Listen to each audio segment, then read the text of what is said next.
Students, आज हमारा topic है divisional organisation structure. Divisional organisation structure means division of the whole enterprise according to the major product to be the manufacturing by it.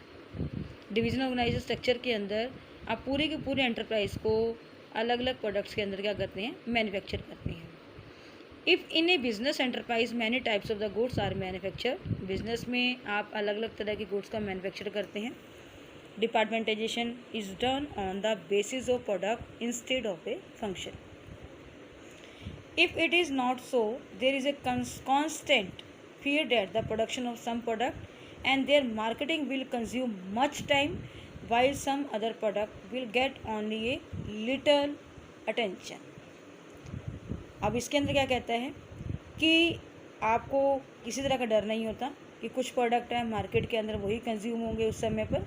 Market में क्या होता है कि दूसरे प्रोडक्ट भी क्या होते हैं, उसके ऊपर भी ध्यान देना शुरू कर दिया जाता है। Consequently some product will be sold in the greater number. क्या होता है इसके विपरीत, कुछ प्रोडक्ट मार्केट में अधिक मात्रा में बेचे जाते हैं, while the other will find little market. To avoid this such a situation, the whole enterprise is divided on the basis of products and various divisions are established। इस सिचुएशन से निपटने के लिए हमारी एंटरप्राइज क्या करती है, अलग अलग भागों में अलग अलग डिवीज़न में इसको एस्टेब्लिश करती है। The head of the division look after all the function connected with that product. Head of department क्या करता है, सारे फंक्शंस को क्या करता है, अलग अलग प्रोडक्ट से कनेक्टेड जो होते हैं, purchase department, sales department, advertisement, production, financial, इन सभी डिपार्टमेंट पर वो ध्यान देता है। All these functions are perform separately by different division. अलग अलग डिविजन्स के द्वारा इसको अलग अलग तरीके से डिविजन्स को परफॉर्म किया जाता है। इस प्रोसेस के अंदर कहता है कि आपको एक डायग्राम दिखाया हुआ है, उस डायग्राम के अकॉर्डिंग करेंगे। वो डायग्राम देखिए क्या है। फर्स्ट ऑफ ऑल है हमारे पास board of directors, share holder, general manager.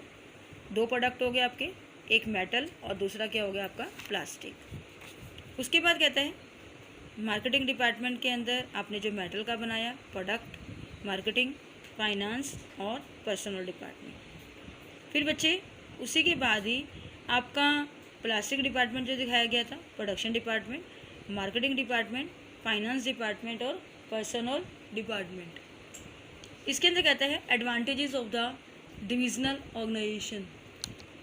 इसके अंदर क्या कहता है, first point, development of the divisional head.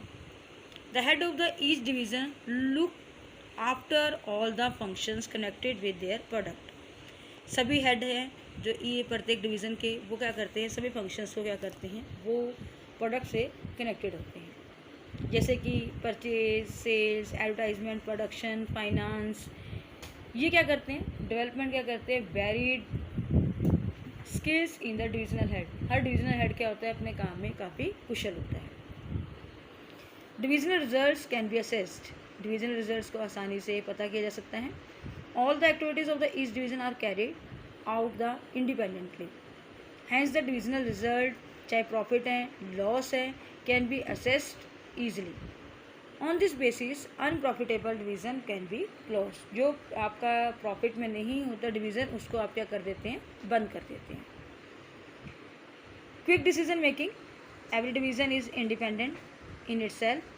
The divisional manager can take any decision regarding his division independently without consulting other divisional managers. प्रत्येक division में क्या होता है, अपने आप में खुद इंडिपेंडेंट होता है। उसे डिविजनल मैनेजर से किसी तरह का कोई डिसीजन लेते समय उसे किसी से कंसल्ट करने की, डिविजनल मैनेजर से कंसल्ट करने की ज़रूरत नहीं होती। वो खुद ही अपने आप में क्या होता है, इंडिपेंडेंट होता है। Decision are quick and effective. Decision क्या होते हैं, जल्दी भी होते हैं और काफ़ी प्रभावपूर्ण होते हैं। Easy exception, for every product A separate division is open. प्रत्येक प्रोडक्ट की क्या की जाती है, अलग अलग डिवीज़न ओपन की जाती है। If a company wants to introduce a new product, यदि कोई कंपनी नया प्रोडक्ट इंट्रोड्यूस करना चाहती है, it can be introduce easy without disturbing the existing division. तो वो जब भी कोई इंट्रोड्यूस करेगी, बिना डिस्टर्ब किए दूसरी डिवीज़न्स को क्या कर सकती है, वो आसानी से स्थापित कर सकती है। Hence it is easy to expand it the concern. इससे क्या होता है, आसानी से इसको एक्सपेंड कर सकती है, आसानी से इसका फैलाव कर सकती है। नेक्स्ट आता है लिमिटेशंस और disadvantages of the divisional organisation. First आता है conflict between the divisional head. Every divisional head क्या आता है, wants to establish his supremacy. अपनी ईगो को सेटिस्फाई करने के लिए मैक्सिमम रिसोर्सेज का क्या करता है, अपने डिवीज़न के अंदर यूज़ करता है।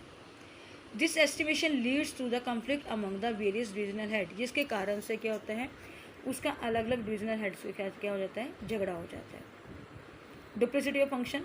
The entire set of function, production है, मार्केटिंग है, फाइनेंशियल है, पर्सनल है, is required for all division. It give rise to duplicity of the efforts among the division. Resources का मिस यूज़ हो जाता है। कॉस्ट क्या होती है, अननेसेसरी क्या हो जाती है, इंक्रीज हो जाती है। नेक्स्ट आता है selfish attitude. Every division try to display better performance sometime even at the cost of other division. प्रत्येक डिवीज़न क्या करती है, अपनी परफॉर्मेंस को ज़्यादा से ज़्यादा अच्छा दिखाने की कोशिश करती है। This show their selfish attitude, जिससे क्या उनका दिखाई देता है, selfish attitude. Consequently inhibits the interest of the concern as a whole. इसके कारण से क्या होता है, उनका इंटरेस्ट क्या होता है, ज़्यादा प्रभावित होता है। फिर आता है डिविजनल ऑर्गेनाइजेशन सुटेबल कहाँ पर है। First of all where the number of main product is more than, जब प्रोडक्ट क्या होते हैं, एक से ज़्यादा होते हैं, वहाँ पर डिविजनल ऑर्गेनाइजेशन की जरूरत पड़ती है। Where different manufacturing technology and marketing methods are required, जहाँ पर अलग अलग मैन्युफैक्चरिंग टेक्नोलॉजी और मार्केटिंग मेथड्स को यूज़ किया जाता है। तीसरा, when the size of the concern is really large, जहाँ पर बिजनेस का साइज़ क्या होता है, बड़ा।